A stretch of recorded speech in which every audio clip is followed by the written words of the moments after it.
All right, numbers 17, 18, and 19, find the circumference of the circle. Circumference is C is equal to 2 pi r, and we're using 3.14 for pi, rounding our answer to the nearest whole number. So number 17, circumference equals 2 times pi times r, so it's 2 times 3.14. Now they're not giving us the radius, they're giving us the diameter, so I have to divide 65 by 2, and my radius is actually 32.5.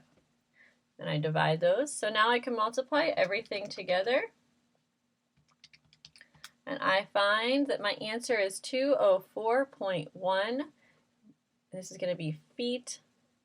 And we're talking only about circumference, which is the distance around, so it's only feet, not feet squared. Now, as you can see here, I inverted these answers. This 170 should go here with meters, and this 204 should go here, feet with feet. They want us to round to the nearest whole number, so that's why I went ahead and I wanted to get that blue away. Rounded it to 204. I look at this one, and there's back. And I wanted to round that so it's the whole number. Okay, so number 17 is 204. Number 18, we're looking at this one. We have our diameter again. So right away, I'm going to divide that because I need the radius. So my radius is 27. R is equal to 27. So circumference equals 2 pi r, so 2 times 3.14 times the radius, which is 27. If I multiply all of those together, I'm going to get 169.56. And they want us to round it, so that's how I get 170 meters, as we have here. So I'm sorry for that mix-up. Number 19, we want to divide to get our radius because we're doing circumference. So my radius here is 38.5 because that's 77 by 2. 2 times pi times my radius is going to be 2 times 3.14 times 38.5. And I know that we also talked about the formula where we use diameter. So that's a possibility too. If you just want to use diameter right off the bat, that's fine. But just to keep it consistent, I've been using this one, and you get 241.78, which is going to round to 242 centimeters. Okay, nice job.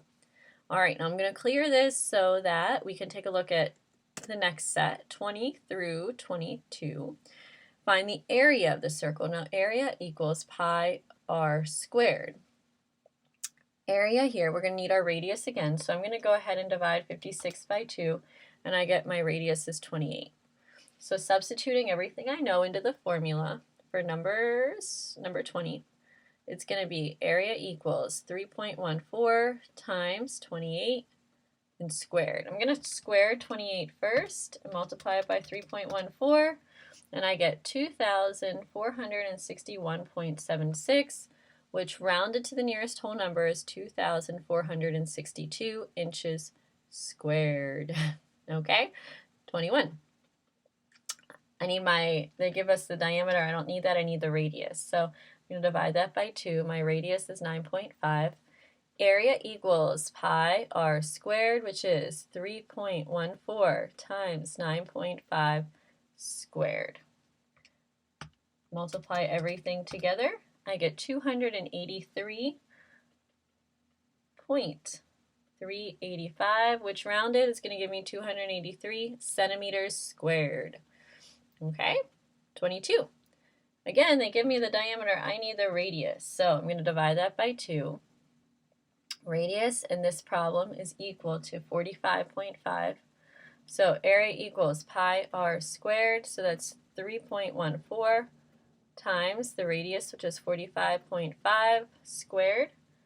Multiply all of that together, and I get 6,500.585.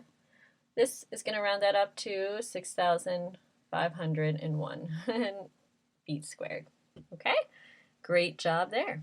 We're cruising through. Let's take a look at 23, 24, 25, 26. For these, it says for a circle with a given circumference or area, find the radius of and the diameter of the circle, rounding it to the nearest whole number. So in 23, they're giving us the circumference. circumference equals 2 times pi times r. They're giving us the circumference. They want the radius and diameter. So I'm going to put 308 here for C, 2, and then this is 3.14. I don't know r, so I'm going to go ahead and solve for r. First thing I can do is multiply those two together. Now I'm going to divide both sides by 6.28. 308 divided by 6.28 is going to give me the radius is equal to 49.0445. It says round it to the nearest whole number, so my radius is 49 feet. To find my diameter, I double it, 98 feet. Okay? 29. Circumference here, so we use the circumference formula. Circumference is 327.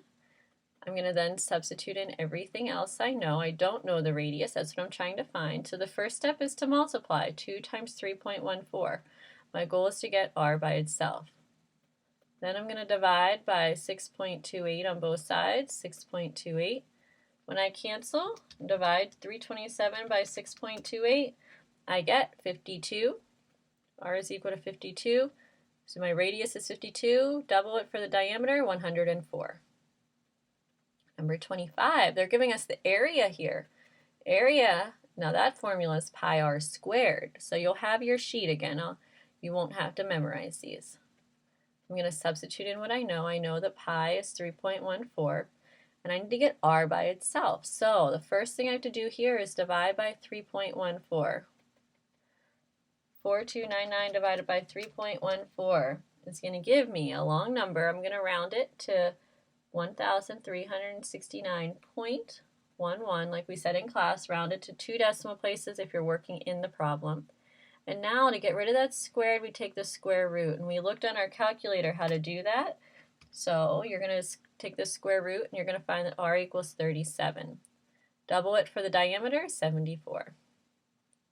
All right, I'm going to clear those out. Number 26. Again, they're giving us the area, so area equals pi r squared. I'm going to go ahead and substitute this long number, 28,338.5. Pi is 3.14. The radius I don't know. So I'm going to divide both sides first by pi. So typing in that long number, making sure I type it in right, 3.14. And I find 9,025 is equal to r squared. I'm going to take the square root of both sides, so this cancels, r comes down. Square root of 9,025 is 95. Double it for my diameter, 190. So my radius is 95, diameter is 190. Nice job, guys. All right, last two lessons, and these were the three-dimensional figures. Find the surface area. So let's clear everything out for our last 8 problems. Surface area, I'm going to do the prisms first. Surface area formula is 2 times capital B plus capital P times H. Capital B is the area of the base, capital P is the perimeter of the base, and H is the height. So I'm going to sketch in here like the skeleton of what we would see if it was see-through. My base is what it's sitting on, so the first thing we said we can do for number 27 is draw out what that base looks like, almost like as if it was a stamp.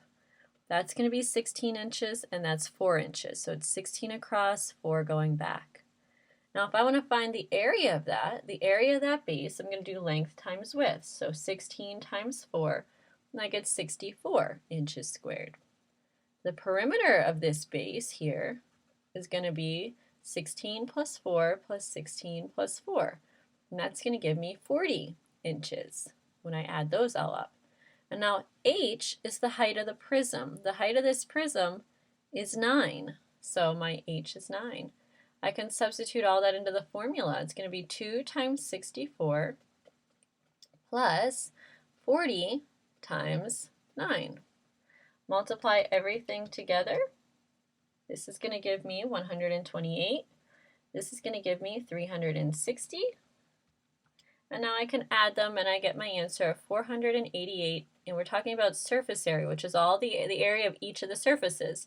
I get 488 inches